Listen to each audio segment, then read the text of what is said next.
గత 5 ఏళ్లుగా విధ్వంసకర అరాచక పాలన సాగింది. ఇక ఆ పాలనకు చరమగీతం పాడుతూ ప్రజలు విముక్త ఆంధ్రప్రదేశ్గా మార్చాలని బీజేపీ నేత లంక దినకర్ ప్రజలకు పిలుపునిచ్చారు. ప్రస్తుతం రాష్ట్రంలో ట్రబుల్ ఇంజిన్ సర్కార్ నడుస్తుందని ఎద్దేవా చేశారు. ఎన్నికల తర్వాత డబుల్ ఇంజిన్ సర్కార్ నడుస్తుందని ధీమా వ్యక్తం చేశారు. భీమవరంలో బీజేపీ నర్సాపురం కార్యాలయంలో బీజేపీ శ్రేణులు సమావేశం నిర్వహించారు. ఈ సమావేశంలో లంక దినకర్ మాట్లాడారు. ఎన్నికల సమయంలో ఎన్నో హామీలు ఇచ్చిన జగన్ గద్దె ఎక్కిన తర్వాత సంక్షేమ పాలన పేరుతో రాష్ట్రాన్ని దోచుకున్నారని ఆరోపించారు. ఎందుకంటే ట్రబుల్ ఇంజిన్ సర్కార్ పోవాలి, డబుల్ ఇంజిన్ సర్కార్ రావాలి. కారణం గడిచిన 5 సంవత్సరాలుగా ఏ విధంగా విధ్వంసకర పాలన, ప్రాంతాల మధ్య విద్వేషాన్ని రెచ్చగొట్టడం, రాష్ట్ర ఆర్థిక నిర్వహణలో విధ్వంసాన్ని క్రియేట్ చేసి ఏ విధంగా ఆర్థిక అరాచకాలకి పాల్పడ్డారో మనందరికీ తెలుసు. అదేవిధంగా అభివృద్ధి అనేటటువంటిది ఆనవాళ్లు లేనటువంటి పరిస్థితి, సంక్షేమం మాటన దోపిడీ.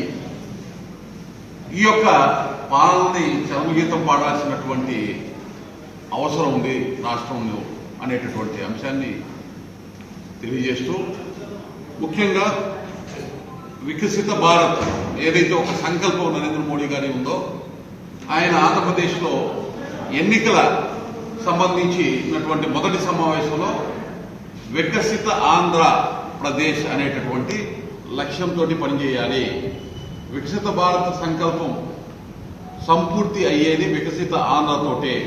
ఇక్కడ ఏ విధంగా అయితే అభివృద్ధి నోచుకోకుండా గడిచిన 5 సంవత్సరాల్లో జరిగినటువంటి అరాచక పాలన విధ్వంసం ఏదైతే ఉందో దానికి చరమగీతం పాడుతూ వికసిత ఆంధ్ర స్ఫూర్తితోటి ముందుకు ఏ విధంగా పనిచేయాలో ప్రధానమంత్రి నరేంద్ర మోడీ గారు తెలియజేయడం జరిగింది. ఈరోజు భూపతిరాజు శ్రీనివాస్ వర్మ గారిని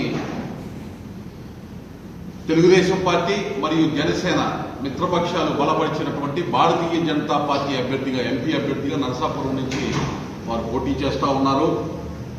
వారిని గెలిపించుకోవాల్సినటువంటి అవసరం ఉంది. ఏదైతే ఈ ట్రబుల్ ఇంజిన్ సర్కార్ పోయి డబుల్ ఇంజిన్ సర్కార్ రావాలన్నామో అది భూపతిరాజు శ్రీనివాస్ వర్మ గారిని నరసాపురం నుంచి ఎంపీగా గెలిపించుకోవటం, అట్లాగే ఇక్కడ మిత్రపక్షాల నుంచి పోటీ చేస్తున్నటువంటి జనసేన, తెలుగుదేశం పార్టీ తరఫున పోటీ చేస్తున్నటువంటి 7 శాసనసభ